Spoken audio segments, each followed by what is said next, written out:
नमस्कार, निहा उवाच या यूट्यूब चॅनलवर तुमच्या सगळ्यांचं स्वागत करते। मी निहा हरदास।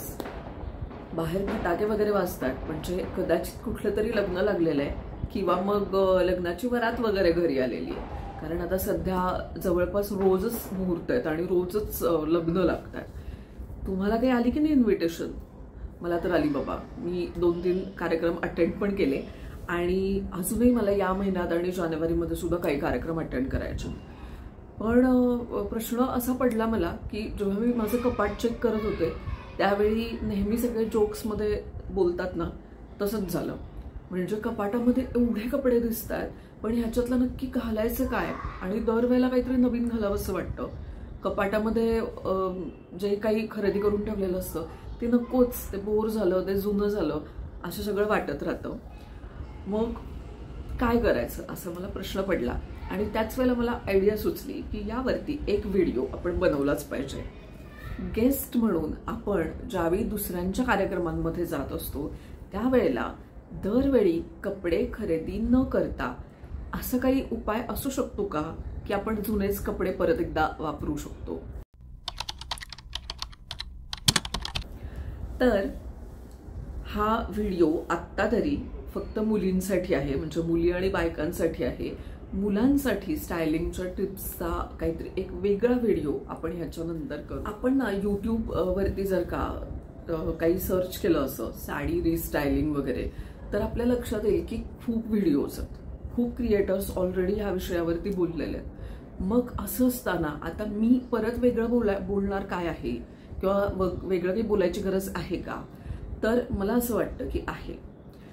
आपल्याकडं जे साड्यांचं कलेक्शन असतं, म्हणजे ज्या कोणी मॅरिड बायका असतात तर आपल्याकडं लग्नामध्ये काही विशेष प्रकारच्या साड्या आपल्याला मिळतात।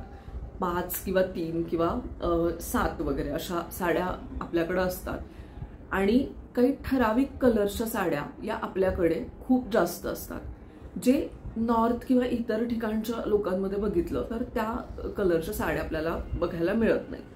शिवाय आपल्याकडं जरी काठ हा एक प्रकार खूप महत्त्वाचा असतो, म्हणजे वर्कच्या साड्या, डिझायनर वर्कच्या ज्या साड्या असतात त्या या पूर्वीच्या आपल्या कलेक्शनमध्ये तशा म्हटल्या तर खूप कमी असतात। आता ऑफकोर्स आता आपण नवीन नवीन स्टायलिंगचे व्हिडिओज वगैरे बघून खरेदीही तशीच करतो, पण ज्या ऑलरेडी आपल्याकडे खरेदी करून ठेवलेल्या साड्या आहेत त्याचं काय करायचं हा एक मोठा प्रश्न असतो।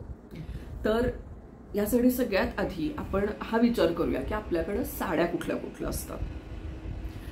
बऱ्याच ठिकाणी हिरवी साडी ही खूप महत्त्वाची असते, म्हणजे काही जणांकडे तेल फळाची साडी म्हणून हिरवी साडी घेतात, काही जणांकडे विधीचीच साडी म्हणून हिरवी साडी असते।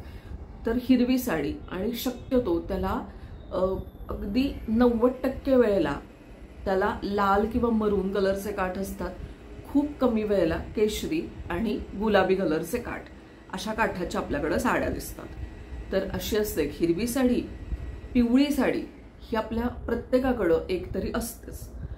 तुम्ही ब्राह्मण लोकांच्या मध्ये बघितलं तर त्यांना कंपल्सरी लग्न लागतानाच ती अष्टपुत्री म्हणून पिवळी साडी नेसायची असते, काही ठिकाणी हळदीची साडी म्हणून ती असते। तर अशी झाली पिवळी साडी।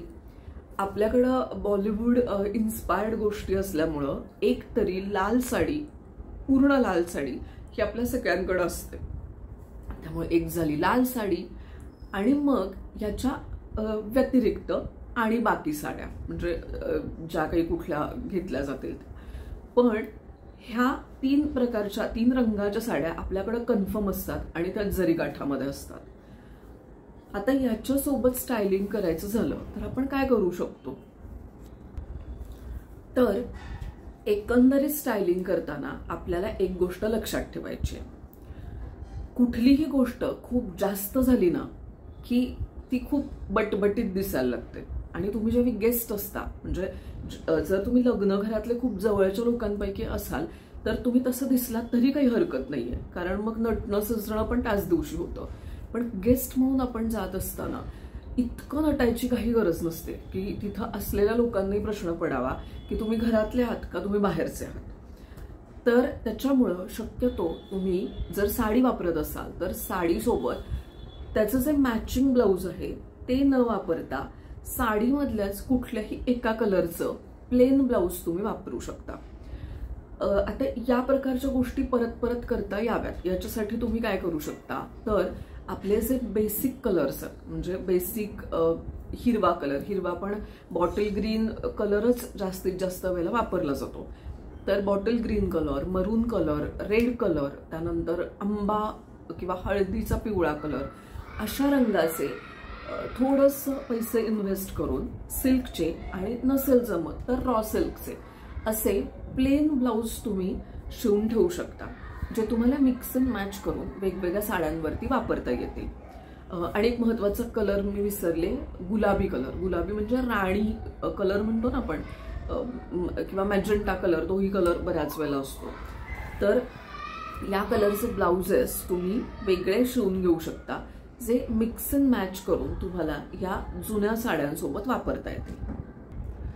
आता त्यात पण तुम्ही तुमच्या चॉईसनुसार वापरू शकता. तुम्हाला स्लीवलेस वापरायचंय किंवा तुम्हाला वाटत असेल की नाही मला थोडंसं वेट गेन झालंय किंवा थंडी आहे तर मला स्लीवलेस वगैरे नकोय, तर तुम्ही प्रॉपर या लेंथचे ब्लाऊज, म्हणजे साधारण 9 इंच वगैरे अशी स्लीव येते, तर तसे ब्लाऊज पण तुम्ही वापरू शकता. ते खूप डिसेंट दिसतात आणि कुठल्याही प्रकारच्या साडीवरती ते व्यवस्थित सूट होतं. याशिवाय गोल्डन कलरचा ब्लाऊज हा तुम्ही घेऊ शकता, पण गोल्डन कलरचा ब्लाऊज जर तुम्ही घेत असाल तर तो अगदी प्लेन घेऊ नका. बऱ्याच वेळेला आपण मॅट गोल्डनची शेड घेतो ब्लाऊज पीस जर बघायला गेलो तर मॅट गोल्डनचा रॉ सिल्क किंवा थोडंसं जाड कापड मिळतं तशा प्रकारचं न घेता सॅटिन किंवा मग शिमरी शिफॉन वगैरे अशा प्रकारचे जे ब्लाऊज असतात किंवा क्रेप शिफॉन अशा प्रकारमध्ये तुम्ही गोल्डन कलरचा ब्लाऊज घेऊ शकता. आणि त्या ब्लाऊजवरती तुम्ही थोडंफार ज्या आजकाल लेस मिळतात वेगवेगळ्या, म्हणजे गोल्डनचाच बेस असतो पण त्याच्यामध्ये छान स्टोन वर्क वगैरे असतं, तर अशा पद्धतीच्या थोड्याशा वर्कच्या लेसेस वापरून तुम्ही काही क्रिएटिव्ह ब्लाऊज क्रिएट करू शकता. हा ब्लाऊज सुद्धा तुम्हाला मॅक्सिमम साड्यांवरती जातो. तर बऱ्याचशा जुन्या साड्या तुम्ही या पद्धतीने वापरात आणू शकता. आता तुम्ही म्हणाल की हे स्टायलिंग वगैरेचे व्हिडिओ तर अगदी आत्ताची गोष्ट आहे, पण माझ्या साड्या खूप जुन्या होत्या आणि मग पूर्वी बायका साड्या ठेवून न देता मग त्याचा ड्रेस शिवून टाकायच्या किंवा काहीतरी, किंवा कधी कधी साड्या विरी गेलेल्या असतात किंवा खराब झालेल्या असतात, ड्राय क्लिनिंगमध्ये खराब झालेल्या असतात, पण त्याचे ब्लाऊज खूप छान असतात आणि व्यवस्थित नवीन दिसत असतात कारण फारसे वापरले गेलेले नसतात. तर मग अशा वेळी आपण काय करू शकतो, तर प्रत्येक ब्लाऊजमध्ये म्हणजे जरी काठाचा किंवा रेशमी असा जर का तुम्ही ब्लाऊज बघितलात, म्हणजे किंवा कुठली साडी बघितली, तर त्याच्यामध्ये एक पर्टिक्युलर रंगाचंच गोल्डन धागे वापरलेले असतात आणि हे धागे एक्झॅक्टली मॅच होतात टिश्यूच्या साड्यांना, टिश्यू सिल्क साडी वगैरे. तर तुमचे आहे ते ब्लाऊज तुम्ही गोल्डन कलरचे जे टिश्यूच्या साड्या असतात त्याच्यासोबत मिक्स अँड मॅच करू शकता. किंवा तुम्ही जर का ऍक्ट्रेस आपल्या ज्या रेखा जी आहेत तर रेखाजींच्या पण अशा गोल्डन कलरच्या खूप छान साड्या तुम्हाला दिसतील, तर तशा पद्धतीच्या जर खूप कॉस्टली ब्लाऊज असतील आणि तुमच्याकडे बजेट असेल गोल्डन कलरची हेवी साडी पण घ्यायची, तर तुम्ही तसेही घेऊ शकता. तर जुने ब्लाऊज प्लस प्लेन गोल्डन कलरची एखादी साडी किंवा जुन्या साड्या आणि त्याला मॅचिंग असे प्लेन ब्लाऊज, हे तुम्ही अगदी तुम्हाला कुठल्याही स्टायलिस्टला दाखवायची गरज नाहीये, हे 100% तुमचं कॉम्बिनेशन वर्क होणार म्हणजे होणार. जेव्हा मोठा पोर्शन तुम्ही प्लेन वापरता, म्हणजे एक ब्लाऊज किंवा साडी प्लेन वापरता आणि बाकीचं थोडंसं भरजरी वर्कमध्ये असतं, तेव्हा गेस्ट म्हणून तुम्ही जाता तेव्हा ते खूप छान दिसतं, डिसेंट दिसतं. प्लस मुळातच तुम्ही ब्लाऊज किंवा साडी चांगल्याच क्वालिटीची वापरलेली असते, त्यामुळे हे काय घातलंय असं वगैरे पण वाटत नाही. ते सगळं एकमेकांना कॉम्बिनेशनमध्ये छान जुळून पण येतं. तर अशा पद्धतीने तुम्ही तुमच्या लग्नातल्या ज्या साड्या आहेत त्या रियूज करू शकता. याच्याशिवाय आता तुम्ही ज्वेलरी कशी वापरू शकता किंवा मग मुलांच्या पण कपड्यांच्या मिक्स अँड मॅचच्या काही टिप्स आहेत का, हे मी पुढच्या व्हिडिओजमध्ये सांगते. ह्या व्यतिरिक्त स्टायलिंग रिलेटेड पण तुम्हाला काही पर्टिक्युलर प्रश्न असतील किंवा जर असं असेल की माझ्याकडे अशी अमुक अमुक एक साडी आहे आणि मी त्याच्यावरती काय वर्क करू वगैरे असं तुम्हाला जर प्रश्न पडत असतील तर तुम्ही मला ते सुद्धा कमेंट करून प्रश्न विचारू शकता. मी त्याची सुद्धा उत्तर देण्याचा प्रयत्न करेन.